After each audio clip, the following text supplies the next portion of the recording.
जय हिंद मित्रों, मैं जितेंद्र कुमार पांडे आपका स्वागत करता हूं आपके अपने ही YouTube platform target with Jitendra पर। मित्रों, अभी तक हम लोगों की भारतीय नदी तंत्र की सीरीज चल रही थी जो कि समाप्त हो चुका है। आज हम लोग संपूर्ण जानकारी हिमालय के बारे में एक ही वीडियो में देखने वाले हैं। 100% कॉन्सेप्चुअल क्लास है आपका, जिसमें समस्त पर्वत चोटियों को लिया गया है, भौगोलिक जानकारी, ग्लेशियर के बारे में, संपूर्ण महत्वपूर्ण चीज़ों के बारे में लिया गया है।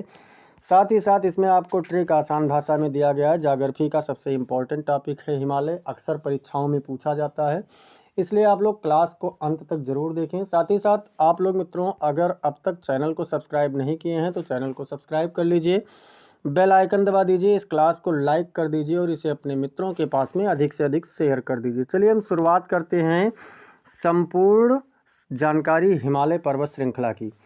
हिमालय का सामान्य परिचय अगर हम लोग देखें मित्रों तो हिमालय विश्व की सबसे ऊंची, सबसे युवा और सबसे विस्तृत पर्वत श्रृंखला है। मित्रों अगर हम लोग बात करें तो सबसे ऊंची है, क्योंकि इसके इतना ऊंचा कोई भी पर्वत श्रेणी नहीं है, और सबसे युवा अर्थात सबसे नवीन पर्वत श्रेणी है देखा जाए तो विश्व के समस्त में, और इसका विस्तार भी काफ़ी है। ये भारत को उत्तरी सीमा पर प्राकृतिक सुरक्षा कवच प्रदान करती है, क्योंकि उत्तरी सीमा पर ये है तो उधर से इतने जल्दी कोई भी पैदल सेना तो नहीं आ सकती है बहुत आसानी से, इसलिए एक कवच के रूप में खड़ा है। हिमालय शब्द अगर हम लोग देखें तो हिमालय शब्द का अर्थ है मित्रों हिम, हिम अर्थात बर्फ, और आले मतलब घर अर्थात बर्फ का घर। अब चलिए इसके थोड़े से भौगोलिक स्थिति एवं विस्तार के बारे में देख लेते हैं। तो पश्चिम से पूर्व में विस्तार अगर इसका देखा जाए तो लगभग 2400 किलोमीटर की दूरी में ये पश्चिम से पूर्व की ओर फैला हुआ है हिमालय पर्वत। अगर चौड़ाई की बात करें अर्थात उत्तर से दक्षिण की, तो उत्तर से दक्षिण की जो चौड़ाई है इसकी मित्रों ये 150 से लेकर के 400 किलोमीटर, अर्थात कुछ जगह पर 150 किलोमीटर है, कुछ जगह पर 400 किलोमीटर है, और इसकी पूर्व से पश्चिम वाली लंबाई ज़्यादा है। देश देखें कि कौन कौन से देश में इसका विस्तार है, तो मित्रों भारत में है, नेपाल में है, भूटान में है, चीन और यानी तिब्बत में है, और पाकिस्तान के हिस्से में भी इसका विस्तार पाया जाता है। अगर भारत में राज्य या केंद्र शासित प्रदेशों की बात करें मित्रों तो जम्मू कश्मीर है, लद्दाख है, ये दोनों केंद्र शासित प्रदेश हैं।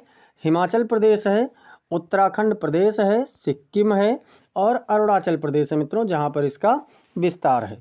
अब हम लोग बात करते हैं कि हिमालय का भूवैज्ञानिक निर्माण कैसे हुआ, अर्थात इसका फॉर्मेशन कैसे हुआ, ये बना कैसे। तो हिमालय का निर्माण मित्रों प्लेट विवर्तनिकी सिद्धांत के अनुसार हुआ है।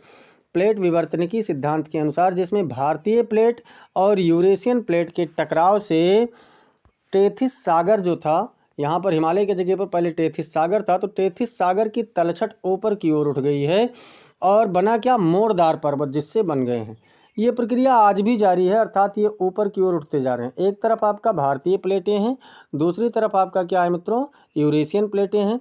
ये दोनों टकराई, तो जब टकराई तो ये दोनों क्या हुआ, ऊपर की ओर आज के समय में भी उठती हुई जा रही हैं। ये प्रक्रिया अभी भी जारी है, इसीलिए हिमालय की ऊंचाई बढ़ती जा रही है। इसलिए हिमालय को नवीन यानी युवा पर्वत भी कहा जाता है।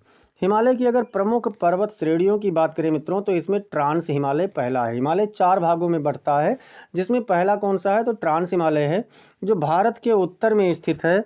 और इसमें अगर प्रमुख पर्वत श्रेणी की बात करें मित्रों तो इसमें कौन कौन सा है, काराकोरम है, लद्दाख श्रेणी है, और जास्कर श्रेणी है। कौन से हिमालय में, तो ट्रांस हिमालय में काराकोरम, लद्दाख और जास्कर श्रेणी, ये 3 इसमें आती हैं मित्रों। जिसमें भारत की सबसे ऊंची चोटी केटू यानी गाडविन ऑस्टिन जो कि काराकोरम में है। और आपको बता दें मित्रों केटू जो है इस समय ये पीओके में है, यानी पाक ऑक्यूपाइड कश्मीर में है, अर्थात वर्तमान में भारत का इस पर कब्जा नहीं है। अब हम लोग बात करते हैं मित्रों महान हिमालय, जो कि दूसरा है, जिसे हम लोग हिमाद्री कहते हैं। हिमाद्री यानी कि महान हिमालय कहते हैं, उच्च हिमालय कहते हैं। सबसे ऊंची एवं निरंतर श्रेणी है इसमें, मतलब इसमें बीच में ब्रेक नहीं है। इसकी औसत ऊंचाई की बात करें तो लगभग 6000 मीटर इसकी औसत ऊंचाई है मित्रों, यानी बहुत ऊंची ऊंची चोटियां यहाँ पर हैं। और प्रमुख चोटियों की बात करें तो प्रमुख चोटियों में मित्रों माउंट एवरेस्ट है, जिसकी ऊंचाई वर्तमान में 8848.86 मीटर है, जो विश्व की सबसे ऊंची पर्वत चोटी भी मानी जाती है। इसके बाद में कंचनजंगा है, जो कि भारत की सबसे ऊंची, भारत में स्थित सबसे ऊंची चोटी, भारत की सबसे ऊंची चोटी आपकी K2 होगी, गार्डविन ऑस्टिन होगी, लेकिन भारत में स्थित सबसे ऊंची चोटी कंचनजंगा होगी। नंदा देवी है मित्रों, और जो कि ये सभी चोटियां हमेशा बर्फ़ से ढकी रहती हैं, हिमाच्छादित रहती हैं, अर्थात बर्फ़ से ढकी रहती हैं।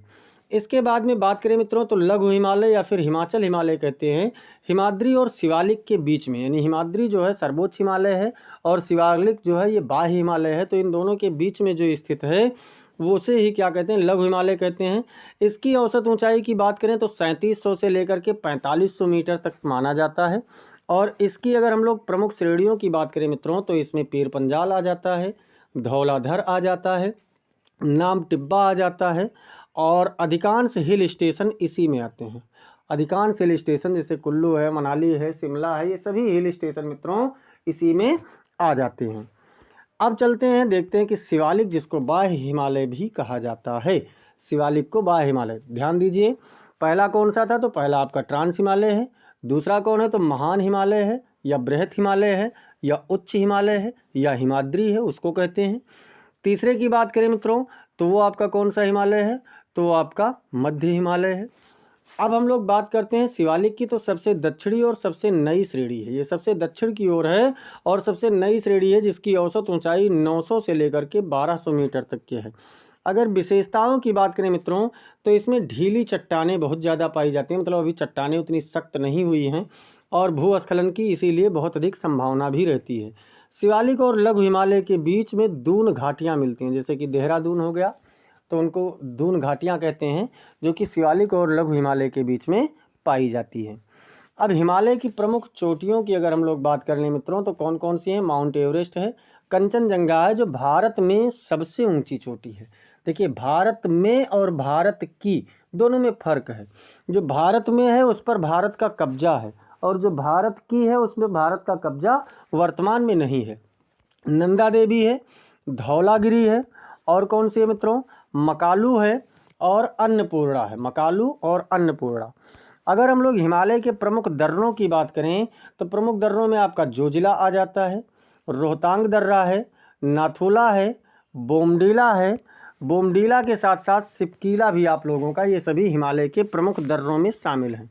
हिमालय से निकलने वाली प्रमुख नदियों की बात करें अगर मित्रों तो सिंधु नदी तंत्र है, गंगा नदी तंत्र है, और ब्रह्मपुत्र नदी तंत्र है, जो कि हिमालय से निकलने वाली प्रमुख नदियां हैं। हिमालय को भारत की जल सुरक्षा की रीढ़ कहा जाता है, क्योंकि ये सभी जो भी हिमालय से निकलने वाली प्रमुख नदी तंत्र हैं इसमें बारहमासी नदियां होती हैं, अर्थात हमेशा ग्लेशियर से इन्हें जल प्राप्त होता रहता है। अब हम लोग बात करते हैं कि जलवायु पर हिमालय क्या प्रभाव डालता है मित्रों, तो शीत हवाएं जो उत्तरी ध्रुव से यानी नॉर्थ पोल से जो आने वाली ठंडी हवाएं हैं उनको ये साउथ पोल पर नहीं आने देता है, अर्थात यानी उत्तर से ये हिमालय ऐसे बीच में पड़ जाता है तो ये यहाँ पर रोक लेता है और भारत में प्रवेश नहीं होने देता ठंडी हवाओं को। मानसूनी पवनों को रोक करके उत्तरी भारत में वर्षा कराता है, अगर मान लो हिमालय ना होता तो बारिश नहीं होती, और उत्तरी भारत को उष्णकटिबंधीय जलवायु भी प्रदान करता है। प्राकृतिक वनस्पति एवं जैव विविधता में देखें मित्रों तो ऊंचाई के अनुसार वन अगर देखें तो यहाँ पर उष्णकटिबंधीय वन मिलते हैं, समशीतोष्ण वन मिलते हैं, और अल्पाइन वन मिलते हैं। मतलब उष्णकटिबंधीय, समशीतोष्ण और अल्पाइन वन मिलते हैं। प्रमुख वनस्पतियों में देखें कि हिमालय पर प्रमुख वनस्पतियाँ कौन सी हैं, तो देवदार है, चीड़ है, फर है, भोजपत्र है, ये सभी कहाँ पर है मित्रों, तो ये सभी हिमालय पर स्थित हैं। अब हम लोग चलते हैं कि दुर्लभ जीव यहाँ पर कौन कौन से पाए जाते हैं, तो हिम तेंदुआ ये बहुत दुर्लभ है, रेयर क्रिएचर्स हैं, कस्तूरी मृग है और लाल पांडा है, ये सभी हिमालय पर बहुत दुर्लभ पाए जाने वाले जीव हैं जो हिमालय पर पाए जाते हैं। ऐतिहासिक और सांस्कृतिक महत्व की बात करें तो प्राचीन ऋषि मुनियों की तपोभूमि रही है हिमालय पर्वत श्रेणी। प्रमुख तीर्थों में देखें तो बद्रीनाथ हिमालय पर ही है, केदारनाथ हिमालय पर ही है, अमरनाथ ये भी हिमालय पर है, मानसरोवर ये सभी आपके कहाँ पर है मित्रों, तो ये सभी आपके हिमालय पर्वत श्रेणी पर पाए जाते हैं। भारतीय सभ्यता का इसे हम प्रारंभिक केंद्र भी कह सकते हैं। अब सामरिक महत्व को देखें तो सामरिक महत्व में क्या है कि भारत की प्राकृतिक सीमा जो कि चीन और पाकिस्तान से लगती है, उससे ये सुरक्षा करता है और सैन्य दृष्टि से बहुत ही महत्वपूर्ण हो जाता है भारत के लिए हिमालय। अब हिमालय के प्रमुख ग्लेशियर देख लेते हैं मित्रों, और जितने भी ग्लेशियर देखेंगे उन समस्त ग्लेशियर की स्थिति भी हम लोग देखेंगे। जैसे कि सियाचिन ग्लेशियर है, स्थिति कहाँ पर है, तो स्थिति ये लद्दाख में है, काराकोरम श्रेणी में। लंबाई की बात करें तो ये लगभग 76 किलोमीटर की लंबाई है। सियाचिन जो है लगभग 76 किलोमीटर में है, और विशेषता इसकी ये है मित्रों कि भारत का ये सबसे बड़ा और विश्व का सबसे ऊंचाई पर स्थित ग्लेशियर है। इस बात को ध्यान रखना है कि भारत का सबसे बड़ा ग्लेशियर कौन सा है, तो आपका सियाचिन है, और विश्व में सबसे ऊंचाई पर स्थित ग्लेशियर कौन सा है, तो भी सियाचिन है। भारत पाकिस्तान सामरिक दृष्टि से ये अत्यंत महत्वपूर्ण है। अगर भारत पाकिस्तान की युद्ध की दृष्टि से देखा जाए, परीक्षा तथ्य में क्या पूछा जा क्या क्या हो सकता है, तो मित्रों सियाचिन ग्लेशियर काराकोरम में है।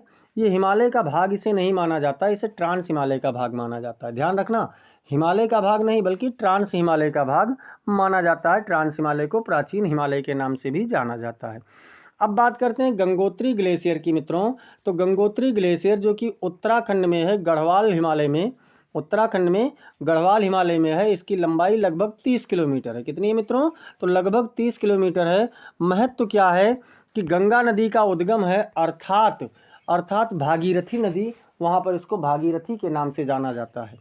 उप ग्लेशियर में देखें तो गौमुख है, जो मुख्य छोर है जहाँ से भागीरथी नदी निकलती है। अगला है मित्रों यमुनोत्री ग्लेशियर। यमुनोत्री ग्लेशियर की भी स्थिति उत्तराखंड में है। ये यमुना नदी का स्रोत है। महत्व में देखें तो यमुना नदी का स्रोत है, और कहाँ से है, तो ये बंदरपूंछ पर्वत श्रेणी से संबंधित है। बंदरपूंछ एक पर्वत श्रेणी है जहाँ से ये संबंधित है। अब बात आती है मित्रों जैमू ग्लेशियर। जैमू ग्लेशियर कहाँ है, तो ये सिक्किम में है। लंबाई इसकी लगभग 26 किलोमीटर है। और अगर हम लोग बात करें तो पूर्वी हिमालय का ये सबसे बड़ा ग्लेशियर है। देखिए, हिमालय का सबसे बड़ा ग्लेशियर सियाचिन है, भारत का सबसे बड़ा ग्लेशियर सियाचिन है, लेकिन पूर्वी हिमालय का सबसे बड़ा ग्लेशियर जेमू है।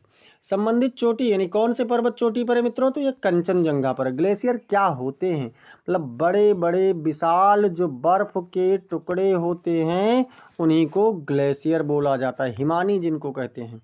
अगला है मित्रों मिलम ग्लेशियर। मिलम ग्लेशियर ये आपका उत्तराखंड में कुमाऊं हिमालय पर है। देखिए, आपका जो गंगोत्री था वो गढ़वाल पर था, और मिलम कहाँ पर है, तो कुमाऊं पर है। महत्व की बात करें मित्रों तो ये गौरी गंगा नदी का स्रोत है, गौरी गंगा नदी का स्रोत है, और विशेषता ये है कि पर्वतारोहण क्षेत्र में ये बहुत प्रसिद्ध है। इसके बाद बात करते हैं मित्रों तो पिंडारी ग्लेशियर। पिंडारी ग्लेशियर ये उत्तराखंड के बागेश्वर जिला में है। महत्व इसका ये है कि ये यहाँ से पिंडार नदी का उद्गम स्थल होता है, और ये ट्रैकिंग के लिए बहुत अधिक फेमस है। अगला आपका आ जाता है बाल्तोरो ग्लेशियर। जो बाल्तोरो ग्लेशियर है मित्रों ये काराकोरम में है और पीओके में है, यानी पाकिस्तान अधिकृत क्षेत्र में है बाल्तोरो में ग्लेशियर। विशेषता इसकी है कि विश्व के सबसे लंबे गैर ध्रुवीय ग्लेशियरों में से ये एक है। संबंधित चोटी कौन कौन सी है, तो केटू है और ब्राड पीक। केटू और ब्राड पीक से संबंधित ये आपका ग्लेशियर है। अगला है मित्रों चोराबारी ग्लेशियर। चोराबारी ग्लेशियर जो कि स्थित है केदारनाथ उत्तराखंड में। चोराबारी कहाँ पर है, तो केदारनाथ उत्तराखंड में है। महत्व इसका यह है कि यहाँ से मंदाकिनी नदी निकलती है, मंदाकिनी नदी, और 2013 में जो तबाही हुई थी केदारनाथ में वो इससे संबंधित था। अगला आप लोगों का है मित्रों द्रांग द्रुंग ग्लेशियर। द्रांग द्रुंग ग्लेशियर ये जास्कर श्रेणी से है, लद्दाख में है, और विशेषता इसकी ये है कि ये लद्दाख का एक प्रमुख ग्लेशियर भी माना जाता है। सुरु नदी यहीं से निकलती है। कौन सी नदी, तो सुरु नदी निकलती है मित्रों। कुल्लू लाहौल ग्लेशियर समूह देख लेते हैं। इसकी स्थिति हिमाचल प्रदेश में है। प्रमुख ग्लेशियर कौन सा है इससे संबंधित, तो बारासिगरी है, जो कि सबसे बड़ा हिमाचल का सबसे बड़ा ग्लेशियर बारासिगरी है, और यहीं से चिनाब नदी का उद्गम होता है। अब देखेंगे परीक्षा में पूछे जाने वाले महत्वपूर्ण तथ्यों के बारे में, जिसमें हिमालय की अगर हम बात करें तो ये युवा मोरदार पर्वत है। सबसे ऊंची चोटी भारत की कौन सी है मित्रों, भारत में स्थित तो कंचनजंगा है। दून घाटियाँ देखें कि कहाँ पाई जाती हैं, तो दून घाटियाँ शिवालिक और लघु हिमालय के बीच में होती हैं। जलवायु नियंत्रण में हिमालय की प्रमुख भूमिका होती है। भारत में सबसे बड़ा ग्लेशियर कौन सा है, तो सियाचिन है। गंगा नदी का स्रोत कहाँ से है मित्रों? तो ये गंगोत्री से है। यमुना का स्रोत कहाँ से है? तो यमुनोत्री से है। और क्या है? पूर्वी हिमालय का सबसे बड़ा ग्लेशियर जेमू। हिमाचल प्रदेश का सबसे बड़ा ग्लेशियर बारासिगरी। कौन सा? बारासिगरी। इस प्रकार से मित्रों आज हम लोगों ने हिमालय नामक महत्वपूर्ण टॉपिक को व्याख्यात्मक रूप से पढ़ा है। ऐसे ही समस्त टॉपिक को पाने के लिए आप लोग चैनल को ज़रूर सब्सक्राइब कर लीजिए, साथ ही साथ बेल आइकन दबाना ना भूलें। क्लास को आप लोग लाइक कर दिया कीजिए, इसे अपने मित्रों के पास अधिक से अधिक शेयर कीजिए और कमेंट सेक्शन में आप लोग अपना फीडबैक ज़रूर देते रहें। मिलते हैं फिर अगली क्लास में, तब तक के लिए जय हिंद, जय भारत।